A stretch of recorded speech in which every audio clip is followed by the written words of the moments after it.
Anyone out there familiar with the ending to Final Fantasy VII Abridged that TFS did? Because all I could think of is, whoa, holy shit, Bushiroad. I didn't think they had it in them for the English format, but they went ahead and they updated the ban list, and they did it a la Japan too. Like, damn, this kind of shit does not happen often. Greetings, YouTube, and welcome to the Blue Corner. In this video, I'll be just doing a quick look over the clan, well, just the fighters rules. That's what it's called. Konami has the Yu-Gi-Oh! Forbidden and Limited section. The Cardfight has fighters rule. And pardon my voice, I'm still working over my cold. I'm more or less better. It's just it's difficult for me to talk for a long amount of time. So this will hopefully be short. But they've gone ahead and made some announcements to changes to the format effective of February. Kind of sucks because this weekend I believe there's an ARG in some locations, and I have a box tournament coming up this weekend. So unfortunately, we still have to deal with this cancerous format for one more weekend, and then things change, which coincides with the release of Set 5 actually. So this format just became considerably more interesting, but we'll get to that in a bit. So the first major thing to be done is a change to the clan fight in that you can only play Jewel Knight Sword Me in decks with grade 3 Jewel Knights. If you're running a Royal Paladin deck that doesn't have grade 3 Jewel Knights, such as Thing Saver and Sanctuary Guard, then you can't play Sword Me. Now, to be honest, I think this is a light slap on the wrist of Royal Paladins, as Sword Me is still an amazing card, and oh no, I just have to play Evangeline deck. That thing's really good. So Jewel Knights are still going to be a thing. They're probably going to be the de facto Royal Paladin deck until set 6 comes out and Sanctuary Guard gets his new support that's apparently in the set. Oh no. And Sanctuary Guard itself is a ridiculous deck because of Regalier, and they happen to have the ability to run another grade 2, which is from the Royal Paladin Extra Booster, I believe it is. He allows you to call a grade 1 Royal Paladin with 6,000 power or less, which means you're hitting for less numbers, but you can call out your Sword of Hope Richards and such. So, oh no, Sanctuary Guard gets slightly weaker, and now they're basically telling you, hey, buy more Fighters Collection so you can play Jewel Knight Evangeline, because that way you can abuse all those sword mages you bought.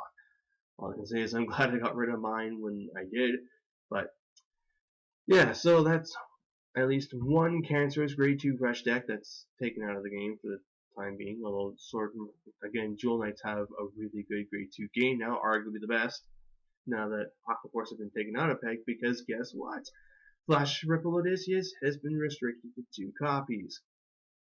Bushiroad clearly saw the damage this thing was doing on the format, although in actuality, what I think happened was, from what I heard, Bushiroad was spending a good amount of time hyping up the Stride mechanic and all these Stride decks on their World Championship stream, and then Ripples came in and canceled the fuck out of their tournament format, or out of their Worlds tournament, and they came out of that event feeling very embarrassed and pissed that this whole thing happened, and so they took the ban list to Odysseus.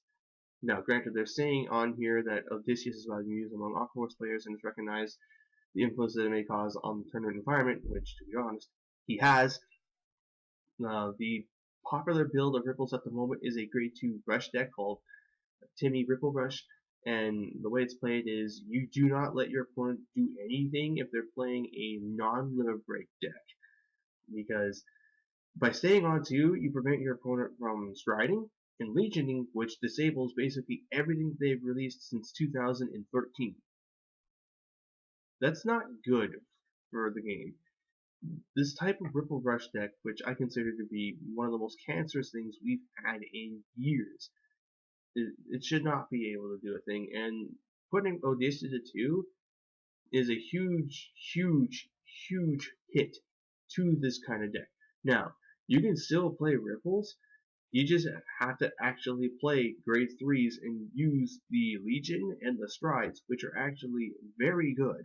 you want an example of how to play Ripples and not be a dickbag, just go check out Team No Guard's video. I'm pretty certain they have, granted they were running 4 Odysseus anyway, but now you can just swap out the 2 copies of Odysseus for like more copies of the Bride Chain. But yeah, this deck is still going to be pretty solid, although Blue Waves are de facto the best Aqua Force deck.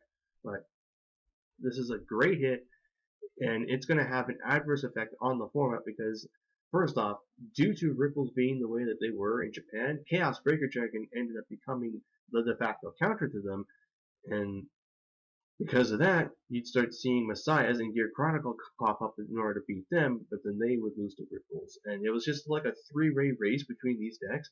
But now that Ripples have been hit, the format actually has a chance to change. We can actually start seeing people play other decks that don't lose the Grade 2 Lockdown Rush because the 2 decks that are best at playing the Grade 2 stun game have been hit. So now that that's the case, G-Set 5 is no longer an incredibly awful set, because actually for the longest time I thought G-Set 5, Moonlit Dragon Fang, was not good, because it did nothing aside from Chaos Breaker to deal with the current format, but lo and behold, the format's been changed, so now these slower decks, these G decks, like G Pale Moon, and the upcoming G Tachikaze and G Spike Brothers, they can actually play now. So this is a phenomenal thing. It's unfortunate that we aren't ever going to get Commando Laurel to 1. They were put into 4 in Japan in order to sell, I guess, upcoming Dimensional Police products, so, yeah. But this is a good start. Hopefully someday Laurel will go to 2. I can't remember, did we get Cat Butler? No, Cat Butler never got hit 2, but to be perfectly honest, I think Risers are ass. But, yeah, that's it. So, I hope you guys enjoyed this video. What are your thoughts on the fact that Bushiroad finally manned up and actually did a ban list for the TCG format? We don't get these things that often, but under this circumstance, it was definitely warranted. And all I'm gonna say is rip Ripples.